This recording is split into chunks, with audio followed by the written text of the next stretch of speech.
அனைவருக்கும் வணக்கம். நான் தமிழரசி பாலமுருகன். இன்றைய தினம் 7/4/2026 செவ்வாய்க்கிழமை பங்குனி மாதத்தோட தேய்பிறை ஷஷ்டி. இன்று மாலை 4 மணிக்கு மேலே இந்த தேய்பிறை ஷஷ்டி அப்படிங்கிறது ஆரம்பிக்கிறது. அது நாளை புதன்கிழமை இரவு 7 மணி வரைக்கும் இந்த ஷஷ்டி திதியானது இருக்குதுங்க.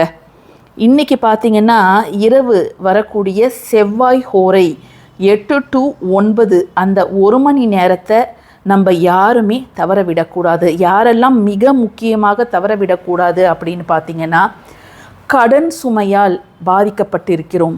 கடன் கழுத்தை நெரிக்கிறது. ஒருவேளை சாப்பாடு எங்களால் நிம்மதியாக சாப்பிட முடியல, இரவு படுத்தால் தூக்கம் வரல, யாராவது லீவ் நாளில் வீட்டில் காலிங் பெல் அடித்தா வயிறுலாம் அப்படியே பதன்னுங்குது.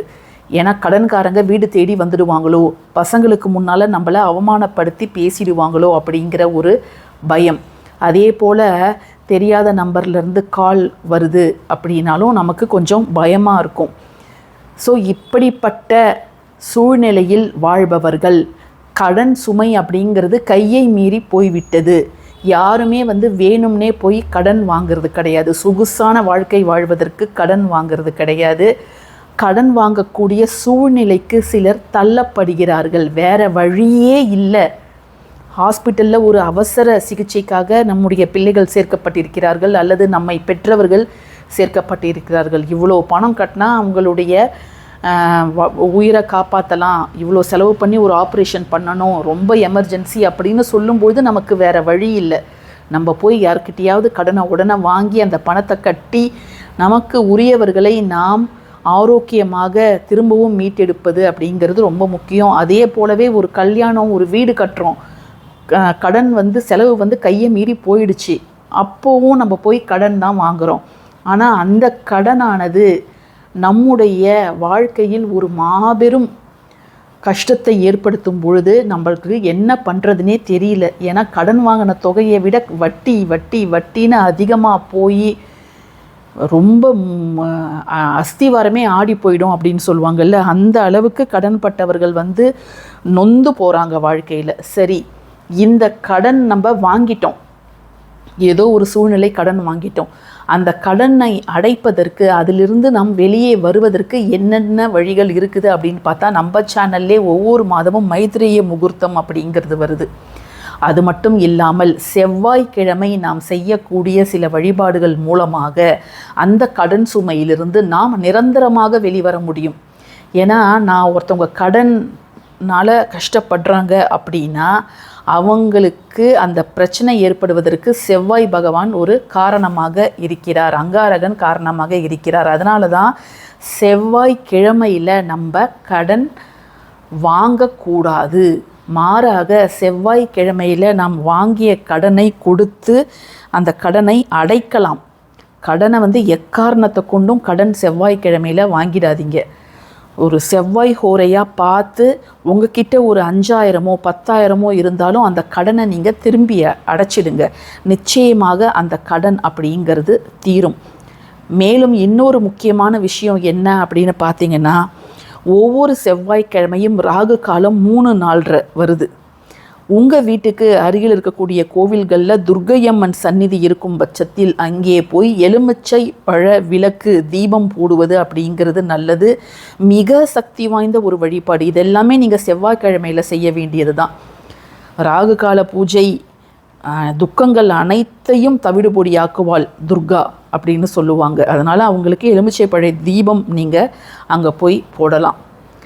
அது மட்டும் இல்லாமல் இன்று இரவு 8 to 9 நீங்கள் உங்களுடைய பூஜை அறையில் வெற்றிலை தீபம் ஏற்றினாலும், அல்லது முருகனுக்கு 2 நெய் தீபம் ஏற்றி ஒரு விளக்கேற்றி தீப தூப ஆரத்தி காமிக்கும் பொழுது கொஞ்சம் வெல்லத்தை நீங்கள் கடையிலேருந்து வாங்கி முருகர் பாதத்துக்கு ஏற்ற நீங்கள் இன்று வச்சிடுங்க. அந்த 8 to 9 அந்த வெல்லமானது முருகர்கிட்டே இருக்கட்டும். அந்த வெல்லத்தை வச்சுட்டு நீங்கள் மனதார வேண்டிக்கோங்க, என்னுடைய கடன் சுமை அப்படிங்கிறது மிக விரைவில் தீரணும் அப்படிங்கிறத வேண்டுங்க. இந்த வெல்லம் அப்படிங்கிறது அச்சு வெல்லமாக இருக்கலாம், மண்டை வெல்லமாக இருக்கலாம், பண வெல்லமாக இருக்கலாம், ஏதோ ஒன்று, ஆனால் அது வெல்லமாக இருக்கணும். ஒரு 1/2 கிலோ அளவுக்கு நீங்கள் வாங்கி வைக்கலாம். அல்லது உங்களால் எவ்வளோ வாங்கி வைக்க முடியுமோ அதை நீங்கள் வாங்கி வச்சு முருகர்கிட்ட மனதார பிரார்த்தனை பண்ணுங்கள். ஏன்னா முருகர் மனது வைத்தால் நிச்சயமாக கோடிக்கடனாக இருந்தாலும் பரவாயில்ல, அதிலிருந்து வெளிவருவதற்கான ஒரு வழியை எப்படியாவது அவர் காண்பிப்பார். எப்படி வரும், யார் தருவாங்க, என்ன ஆகும் அப்படின்ற மாதிரி கேள்விகளை கேட்காமல் முழு நம்பிக்கையும் நீங்கள் முருகன் மீது வையுங்கள். ஏதாவது ஒரு வகையில் அந்த கடன் தீர்வதற்கான வழி பிறக்கும். இப்போது இந்த வெல்லம் வச்சு நீங்கள் வேண்டுறீங்க இல்லையா, இரவு முழுக்க இது அங்கே ஒரு பவுலில் வச்சுடுங்க. கீழே ஒரு தட்டில் தண்ணீர் வச்சு அதுக்கப்புறம் அந்த பவுலில் வைங்க. ஏன்னா எறும்பு இரவு முழுக்க அங்கே வந்துடும். அப்புறம் நீங்கள் எப்போ முருகர் கோவிலுக்கு போகிறீங்களோ, குளம் இருக்கக்கூடிய முருகர் கோவிலுக்கு செல்லும் பட்சத்தில் நீங்கள் அந்த வெல்லத்தை குளத்தில் கரைச்சிடலாம்.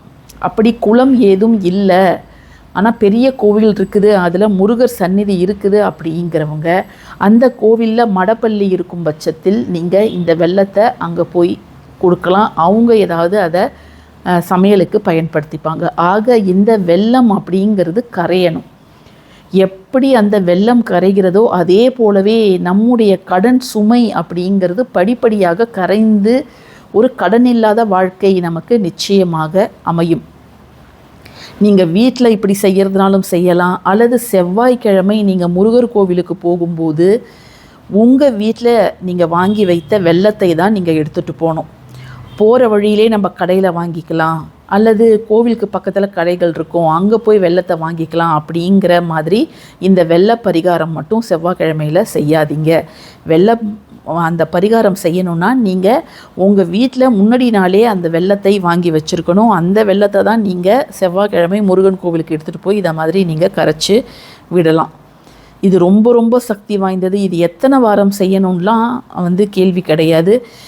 ஒவ்வொரு வாரமுமே நீங்கள் இதை மாதிரி இந்த வெல்லத்தை வச்சு வணங்கிட்டு மறுநாள் அதை கோவிலுக்கு போய், மறுநாள்னு கிடையாது, உங்களால் எப்போ போக முடியுதோ அப்போ கூட நீங்கள் போய் கோவிலில் கரைப்பது மிக மிக நன்மைகளை நமக்கு பெற்றுத்தரும். ஸோ இதை மறக்கவே மறக்காதீங்க. நீங்கள் முருகன் கோவில்கிட்டலாம் பார்த்துருக்கலாம், உப்பு மிளகு விற்பாங்க, பொரி விற்பாங்க, அதை மாதிரி வெல்லம்லாம் விற்பாங்க. இது எல்லாமே நமக்கு வரக்கூடிய பிரச்சனைகளை கிள்ளி எறிவதற்காக தான் அங்கே விற்கிறாங்க.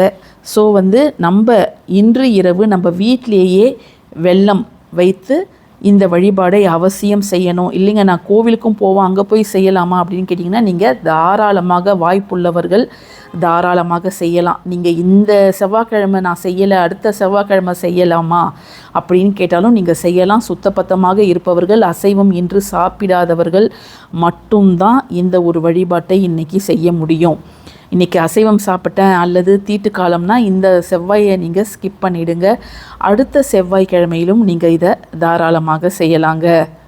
இந்த பதிவு உங்களுக்கு பிடிச்சிருந்ததுன்னா கட்டாயமாக லைக் பண்ணுங்கள், ஷேர் பண்ணுங்கள், நம்ம சேனலுக்கு சப்ஸ்கிரைப் பண்ணுங்கள். எல்லாரும் கமெண்ட்டில் கடன் தீரும் அப்படிங்கிறத டெக்ஸ்ட் பண்ணுங்கள். நன்றி.